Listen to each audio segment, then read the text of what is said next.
All right. Here we go. Another glorious day here in Fort Worth downtown. I'm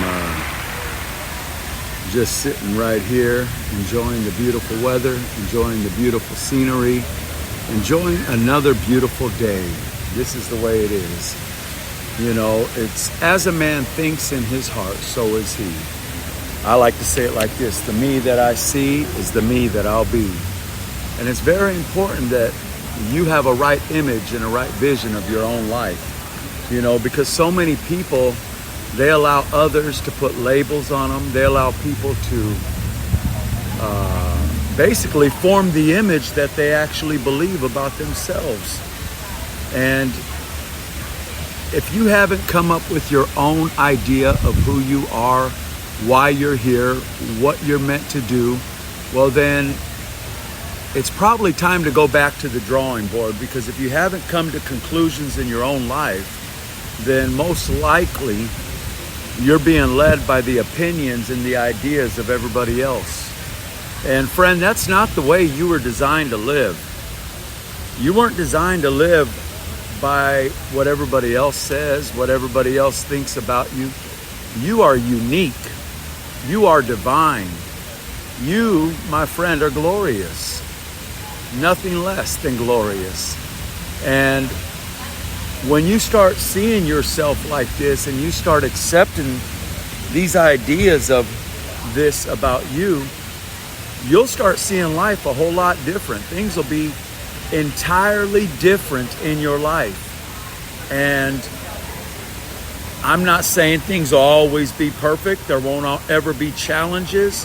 But what I am saying is that in spite of those challenges and in spite of things that may come against you, you'll soar above it. I just saw a jet go by right now, and that's a reminder to me of what I'm saying. You'll fly above, and what normally would rock you and set you back will be used as an instrument to set you up.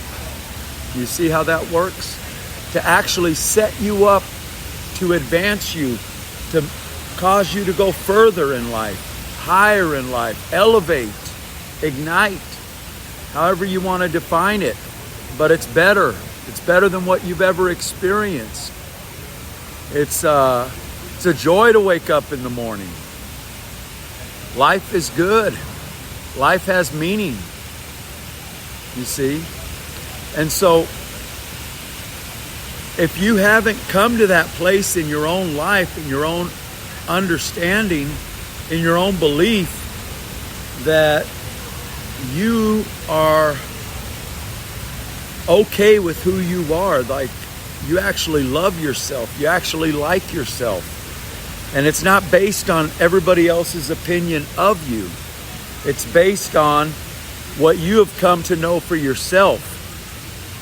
If you haven't done that, as I've already mentioned, it's time to go to the drawing board and start figuring out how it is we're going to change the image that we have. And listen, it's not a hard battle. In fact, the more that you start recognizing, identifying yourself with good things, with seeing yourself in abundance and not lack, with seeing yourself in health and not sickness, it really is a state of mind.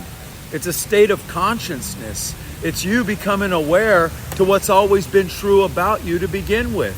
All you're doing is in lining yourself up with the universe, with the will and the plan of God. You see? And so, I'm going to do another episode here after this on the words of our mouth, because our words are so powerful. What we say, the things that come out of our mouth are very, very crucial to how we shape and form our life.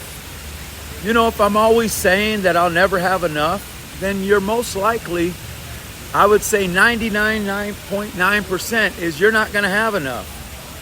If you always say, you know, things will never change, then things will probably never change for you, friend.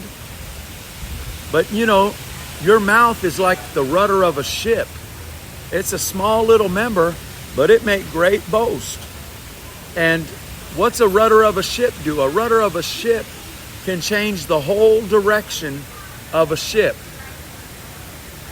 And your mouth, your words have the power to change the direction of your life. Death and life are in the power of the tongue. So it's very important that we understand that the words that we speak out of our mouth, they're manifesting things in our life. You see? So we don't allow the labels, what people say about us, to be the final thought that we have of ourselves. We don't let the views and opinions of people dictate or determine who we're going to see when we look in the mirror. And when we understand that we are somebody and that we're very creative, that we're divine, that we're blessed, then the words of our mouth will go in that direction. See, Paul said it like this: I believe, therefore I speak. Some people are trying to speak in order to believe.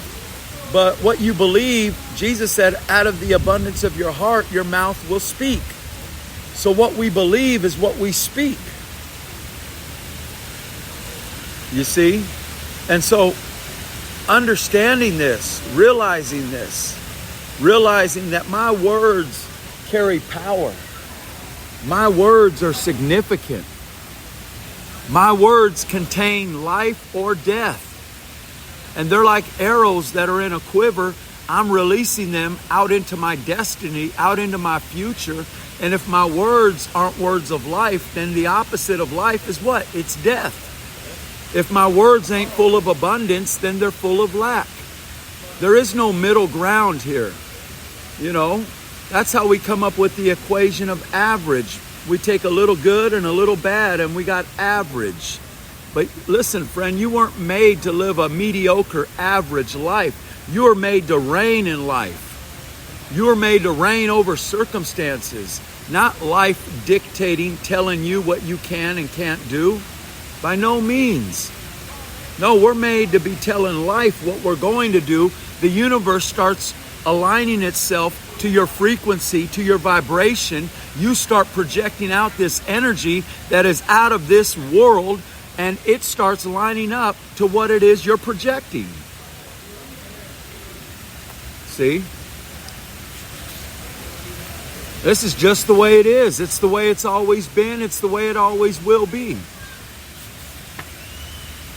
None of us are outside of this energy, because we're all energy. We're all energy. We're all full of energy. Every one of us. Some of it may be a low frequency, which is not healthy. It's not positive. It's depressing. It invites sickness. It invites disease. It invites lack. It invites a troubled mind. And the list goes on and on and on of all the negative things. If you look at all the negative things in your life, look at your life, make an honest evaluation, and find out what your energy level is. Find out what your frequency is. Find out where you're vibing. And you'll realize that you were vibing at a low level. But the other side of that spectrum is, if my vibration is up high, then guess what? I'm attracting health. I'm attracting wealth. I'm attracting a sound mind, goodness and blessings. They follow me all the days of my life. See? So God has made it very easy. He's given us laws that we follow. And I'm not talking the 10 Commandment laws. I'm talking universal laws, the law of attraction, the law of seed time and harvest, the law of karma, the law, the golden rule: treat people the way you want to be treated. You see?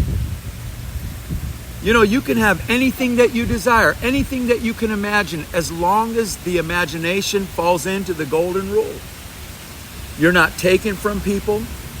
You're treating people the way you want to be treated. Everything that I see with my physical eyes right now, every building, and it's so complex, started in somebody's imagination. Started within somebody's ideas. And if somebody can bring forth every structure that I'm seeing right now before my eyes, then guess what? I can bring forth the kind of life that I imagine within me as well. There's no respecter of persons. Doesn't matter what side of the tracks you were brought up. Doesn't matter the color of your skin. Doesn't matter who your parents were or are. What matters is if you understand what kind of being you are. If you understand that you are divine. You have life in you. Quit looking at what you don't have. You possess everything that pertains to life and godliness. You possess it all. You possess health. As a man thinks in his mind or in his heart, so is he. The me I see is the me I'll be. Doesn't matter what it is we're looking at in the natural. What are you looking at in the unseen? The natural is only a reflection of what's seen on the inside. Everything in the natural started with something unseen. And I mean everything. Not just a few things, everything. The tablet, the phone, the headphones, everything started in somebody's imagination. What can you imagine? What do you have the ability to imagine? If I could snap my fingers and you can have the life of the dream life, what would it be? Do you even know? Have you wrote it down? Have you wrote your vision down? Or are you just going through life, just whatever happens, happens? If that's your attitude in life, that's all you're ever going. You'll by chance, once in a while, fall into some fortune. But for the most, when somebody on purpose tries to bring about something better in their life, that's the way it happens. By actually imagining, dreaming, and putting faith with actions and seeing it come to pass. Nothing is impossible to him who believes. See? Or I can say it like this: nothing is impossible to the man or woman that imagines. You got kids these days that are imagining things into existence. Multi-millionaires, adolescents. So you can't say that, you were born on the wrong side of the tracks. No, you weren't. You were born exactly where you needed to be born, and you can do everything you set your heart to do. The time for making excuses in life is over. I'm 53 years old, and I ain't gonna make excuses for where I'm at or what I'm doing in life. No, I'm gonna give glory to God, and I'm gonna imagine everything I need to imagine and walk in everything I need to walk in. That's just the way it is.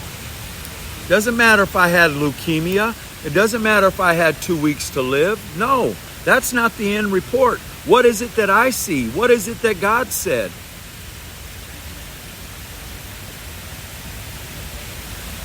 That's the end report. That's what I say it'll be.